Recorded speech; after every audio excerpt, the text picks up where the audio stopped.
In the 60s, East Side High School is one of the most successful schools in Paterson, New Jersey. Joe is a teacher in this school, and his class adores him because he teaches important things with kindness but also fun competitions. One morning, his class is interrupted by fellow teacher Frank, who tells him they're holding a meeting of the union executive board without them. Furious, Joe bursts into the meeting and yells at everyone for not supporting his reform ideas and always giving up as soon as the local government asks them to keep things quiet. Tired of Joe's behavior, the board agrees to transfer him to another school. 20 years later, East Side High has deteriorated to the point where it's called a cauldron of violence. The building itself has lost its shine, and the students don't know the meaning of good behavior. Bullying and violence are in every hall, they don't listen to teachers and even beat them up when they try to intervene, and illegal substances and arms are dealt as if they were candy. Most of the students can't pass the minimum basic skills test, and this is bad news for Mayor Bobman, who doesn't want to lose the school to state administration because it'll cost him the election. Frank, now school superintendent, and Mr. Rosenberg, the school board attorney, arrive at the only logical conclusion: they must bring Joe back. Botman doesn't like the idea, but he approves it because he doesn't have a choice. Frank and Rosenberg go to see Joe, offering the position of principal at East Side, but Joe turns them down, explaining he knows the mayor only wants to save himself and not the kids. However, Frank gets him to change his mind by pointing out that Joe hasn't made a difference so far with all his crazy Joe routine and he shouldn't take that to his grave. The next day, Joe shows up at East Side as the new principal. He holds a meeting with the other teachers and immediately puts his autocracy into play, saying he's the only one that speaks in his meetings. After asking for a list with the names of every student involved in criminal activities, he orders the custodian to clean the walls and make any student in detention help him. Mr. Darnell, the English teacher, is demoted to assistant of the football coach. There will be guards in the hallways to help them stop the violence, and all teachers must concentrate on getting the students ready for their next standardized test because the school needs 75% of approval, and last time they did less than 40. Next, Joe calls for a school assembly, where all the troublemakers from the list are put on stage. When Joe comes over, he bumps into Kanisha, who is happy to see him because he used to be her elementary school principal. Joe gets on the stage and asks for silence, but nobody pays attention to him, and the troublemakers laugh when he asks them to sing the school song. Seeing them as incorrigible, Joe decides to expel all the troublemakers, promising the rest of the kids that nobody will bother them anymore. Security takes all the students off the stage and this is enough to make everyone else calm down, especially when Joe tells them they could be next if they don't study hard. In the afternoon, Joe has a meeting with all the parents. Liana, the mother of one of the expelled kids, is furious about what happened, and many parents support her. But Joe doesn't give in and offers a speech about a few bad apples spoiling the entire basket. He explains he expelled 300 kids to save 2,700 and that he promised God he would save the school. This speech earns him the support of almost every parent, but Liana stays angry.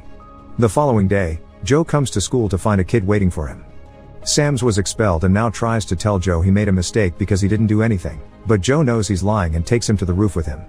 He calls Sams a coward for not telling his parents he was expelled and tells him consuming those illegal substances will kill him, so if he wants to die this badly, he should jump.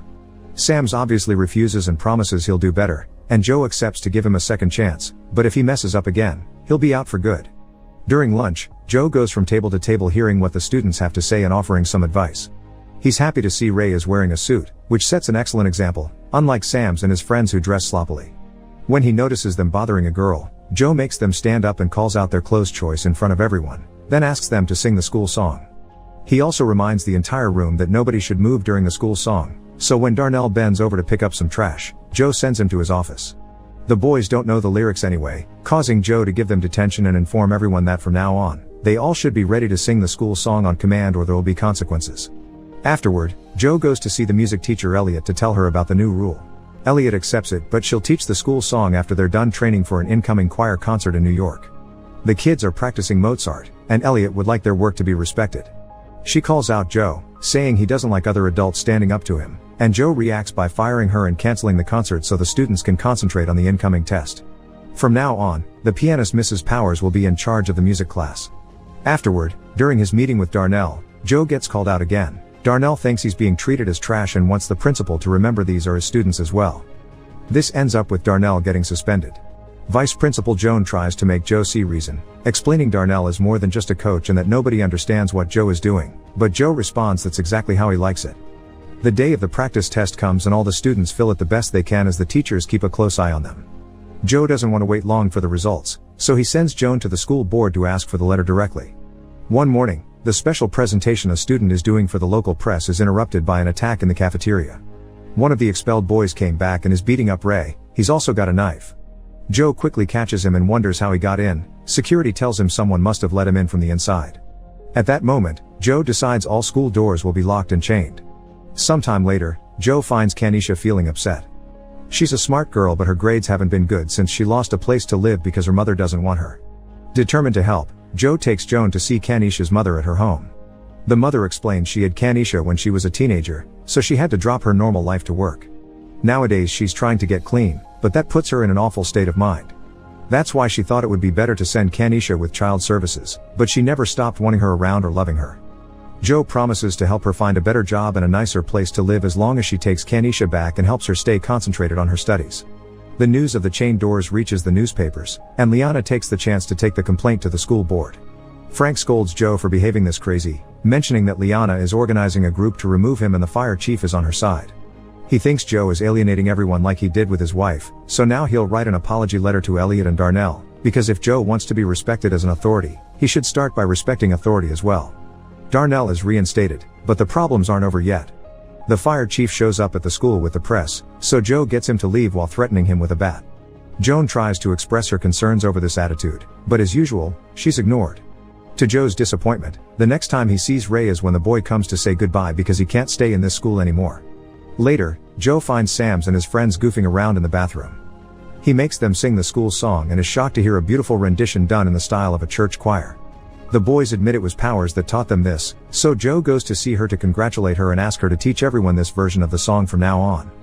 The results of the practice test arrive and Joe is disappointed to see they only scored 33%. He calls all the teachers to the gym and tells them their inefficiency is to blame for these poor results, so they have to work harder. Joe wants to start a tutoring program and an extra course on remedial reading on Saturdays, but a teacher points out it's hard to make the kids come on weekends. His plan is that they'll go to every student's house and talk to their parents to get them involved, perhaps even invite them to come too if they don't know how to read. The following weeks, teachers and students work hard to get ready for the test, and Joe's as involved with his students as possible. This is still not enough for Liana, who together with the fire chief goes to talk directly to Botman. Frank and Rosenberg try to defend Joe, but Botman kicks them out of the meeting and reaches an agreement with Liana so she doesn't convince the town not to vote for him. Botman will get Joe fired, and Liana will gather people's support for his campaign. Later in the bathroom, Botman tells the fire chief that they'll arrest Joe for the illegal chains after the test, unaware that Rosenberg is in one of the stalls and hears everything. Rosenberg informs Frank of this and they go to warn Joe, who quickly comes up with a plan. When the security guards see the chief coming, they'll call code 10 through the walkie-talkies and the teachers can temporarily remove the chains. Afterward, Joan tries to talk to Joe about the progress of their reading program, but he tells her he's too busy to look into it now and that his vice principal should do things without needing him all the time. At the end of the day, Joan asks Joe for a transfer, explaining how frustrating it is to work with him. She calls him an egomaniacal windbag that whips people who can't fight back and points out half the staff feels the same way, they just haven't walked out yet because they care about the kids. Joan, however, has had enough of his lack of respect and support for the teachers, so she wants out. The next day before assembly, Joe gives Joan her transfer papers. Then he gives the kids a speech about the bad fame the school has in town, inspiring them to prove they're not savages. He also shows his gratitude towards the teachers, which he gives Joan credit for. Next, Powers sings Lean on Me and the kids sing along, excited to show the government they aren't inferior. Seeing the whole school come together, Joan decides to stay. On the day of the test, the students fill the exam with confidence. But there's also a school board meeting coming and Liana can't wait anymore, so Botman finally gives the fire chief permission to get a court order. Meanwhile at school, Kanisha discovers she's pregnant, but her boyfriend doesn't believe he's the father even if she swears he's the only boy she's been with. Joe offers his support and promises they'll find some other alternatives, but their conversation is interrupted by a guard announcing the arrival of the fire chief with Liana and reporters. Calling code 10, Joe tries to get the chains removed, but the chief is ready and has a recording of this code, so Joe gets arrested for violating the fire code, leaving Joan in charge. That night, the school board holds a meeting. Frank tries to defend Joe's work, but Liana points out the school only got 33% during the practice test, meaning Joe actually failed at his work. The meeting is suddenly interrupted when every single student shows up demanding Joe be released. Botman knows it'll look bad if they fire a man with such support, so he talks to Joe, asking him to tell the students to leave. When Joe refuses, Botman pulls out the big guns and explains the cops are getting ready outside. If the students riot, things may get violent. Joe accepts to talk to them, but only for the sake of their safety, not because he thinks they're doing anything wrong. When he comes out, Liana is talking to the kids, but she's only getting insulted and reminded of all the things Joe did for the school. He's touched when he hears them call him a father, but he's still worried about the police, so Joe takes over and reminds them to respect the law. His speech is suddenly interrupted by Joan, who brings the results of the tests with excellent news: the school has passed. As everyone celebrates, Joe tells Botman that he and the state can go to hell. Joe gets to keep his job, and the students end the night singing the school song.